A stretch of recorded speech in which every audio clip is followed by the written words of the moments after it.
Hola, bienvenidos a ¿Cómo la ves? Esta es nuestra quinta entrega de Cines Antiguos. Quiero agradecerles por todos sus comentarios y sugerencias. Créanme que los he leído todos, aunque no he podido responder de igual manera a los mismos. Estamos preparando información de todas sus sugerencias, aunque debo decirles que algunos de los cines están costando un poco más de trabajo, pero haremos lo posible por cumplir todas sus peticiones. Si quieres ver las otras entregas, te dejo aquí el link. Recuerda, si te gusta, suscríbete, dale like y comenta. ¿Listas las palomitas? ¡Comenzamos! Cine Mariscala. El Cine Mariscala estaba ubicado en eje central entre Donceles y República de Cuba. Esta sala actualmente está abandonada. Inaugurado el 27 de marzo de 1948, este era un cine de los grandes. 3.650 asientos. Inaugurado el 27 de marzo de 1948, este era un cine de los grandes. 3.650 asientos en luneta y anfiteatro. Debido a su gran capacidad, fue muy usado por mítines políticos del PRI en sus tiempos. El arquitecto y empresario fue el norteamericano Theodore Gildred.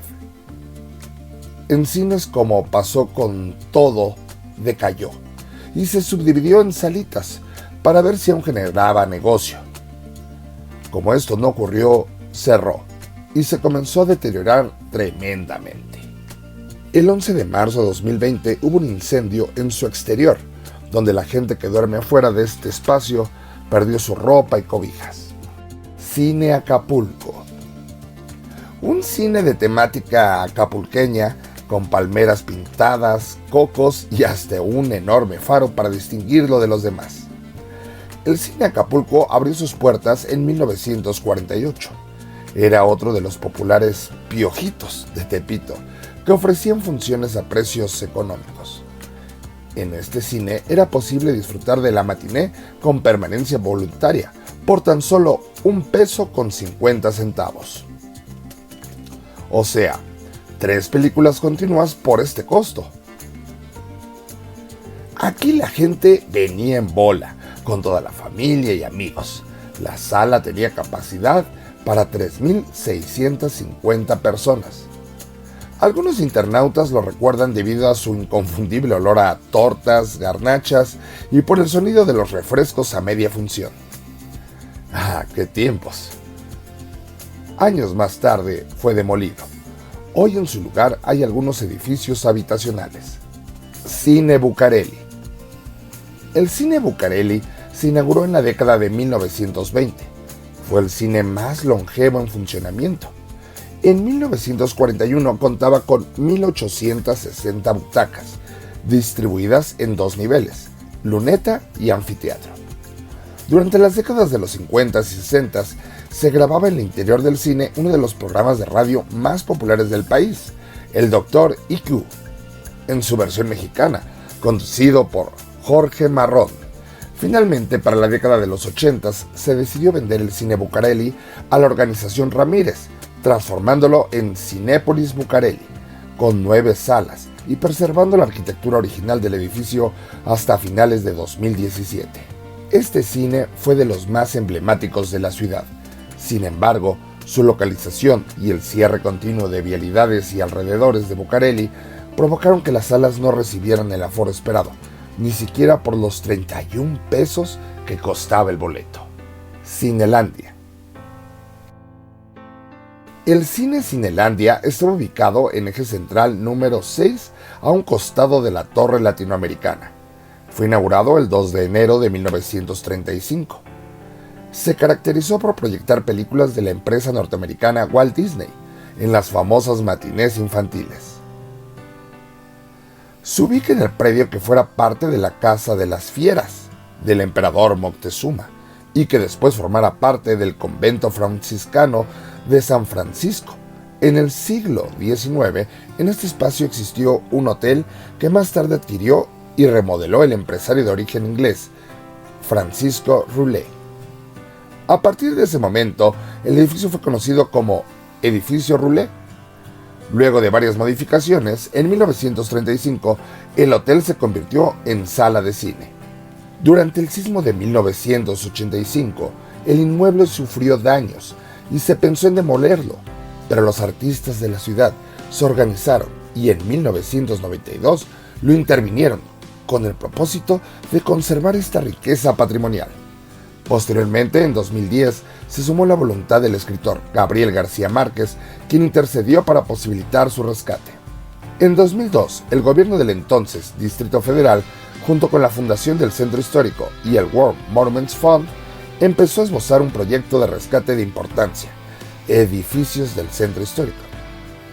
Fue en 2014 cuando la Secretaría de Cultura capitalina se hizo cargo del proyecto del edificio. Se dio a la tarea de reactivarlo con la intención de que se convirtiera en un espacio icónico para la cultura en el centro histórico. Finalmente, el Centro Cultural El Roulet fue inaugurado el 16 de junio de 2017. Cine Edén, John Ford. Hace algunos años, la Colonia Doctores albergó uno de los cines más populares de la ciudad, el Cine John Ford, diseñado por Francisco Serrano. Abrió sus puertas en 1934 con el nombre de Edén y más tarde adoptó el nombre del director y productor estadounidense John Ford. Este enorme edificio tenía la estructura de los cines de época, con enorme marquesina frontal donde se anunciaban las películas proyectadas y una única sala gigantesca para 2.600 personas. Lo que hizo tan especial al cine John Ford fue su precio accesible. A diferencia de los palacios cinematográficos de Reforma y La Condesa, la entrada de este costaba desde $1. Existían las funciones dobles y permanencia voluntaria. Era una verdadera ganga. Esto permitió a estudiantes y familias de clase media mexicana tuvieran un acercamiento al cine, incluso a los filmes de arte. A finales de los 80s vivió su ocaso, por lo que se convirtió en un antro. Hoy en día solo queda el imponente edificio que recuerda una mejor época. Cine Florida. Con 7.500 butacas, el Cine Florida del Barrio Bravo fue durante varios años el más grande del mundo, superando a salas de Nueva York o París. Ubicado en el número 12 de la calle Peña y Peña, en el popular barrio de Tepito, el Cine Florida abrió en 1952 con una monstruosa capacidad de 7.500 butacas, que superaba con superficies el aforo de salas legendarias como el Radio City Music Hall de Nueva York con 5.960 asientos, o Le Grand Rex de París con 2.750 localidades. A diferencia de los otros cines, su vocación siempre fue popular. No tenía espectaculares decorados, pero cada fin de semana se llenaba con lo mejor de las películas del cine de oro mexicano. Algún concierto o representaciones en fechas especiales como el Día de las Madres o el Día de Reyes. Recuerdo que tomaba mucho tiempo llegar hasta la pantalla. Tenía 42 baños y era enorme, pero lo mejor es que se llenaba, sobre todo cuando habían películas de estreno. Detalla Salvador González, vecino de la zona. Del estatus del cine hablan sus presentaciones. Una de las más recordadas fue cuando Pedro Infante recibió un homenaje ante miles de personas que llegaron de toda la ciudad. El 19 de julio de 1955, 2 años más tarde, la figura más grande de la época fallecería en un accidente de avión. Sobreviviente de las épocas de la permanencia voluntaria, cuando se presentaban 2 películas y se podía verlas con una sola entrada, el Cine Florida tuvo un final trágico. En 1988, un incendio lo consumió en su totalidad. Luego de pasar varios años en ruinas, la enorme sala cedió su lugar a una plaza de artículos chinos, la cual ocupa su lugar. Continuará. Muchas gracias por acompañarme en este viaje y por ver el video hasta el final. Si te gustó este video, te invito a que te suscribas, darle like y lo comentes.